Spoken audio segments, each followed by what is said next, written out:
భారత క్రికెట్ నియంత్రణ మండలి వచ్చే సీజన్ కోసం ప్లేయర్స్ కాంట్రాక్ట్ జాబితాను విడుదల చేసింది.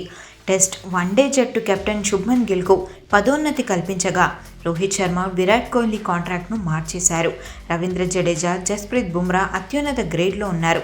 గత సీజన్తో పోలిస్తే బీసీసీఐ సెంట్రల్ కాంట్రాక్ట్ జాబితా నుంచి చాలా మంది ప్లేయర్స్కు మినహాయించింది. 2025-26 సీజన్ కోసం బీసీసీఐ సెంట్రల్ కాంట్రాక్ట్ జాబితాను విడుదల చేసింది. మెన్స్ టీం నుంచి 3 ఆటగాళ్లు మాత్రమే గ్రేడ్ ఏలో ఉంచారు. రోహిత్ శర్మ, విరాట్ కోహ్లీని ఏ గ్రేడ్ నుంచి తప్పించి బి గ్రేడ్లోకి మార్చేశారు. బీసీసీఐ సెంట్రల్ కాంట్రాక్ట్ జాబితాలో లేని పేరు మొహమ్మద్ షమి.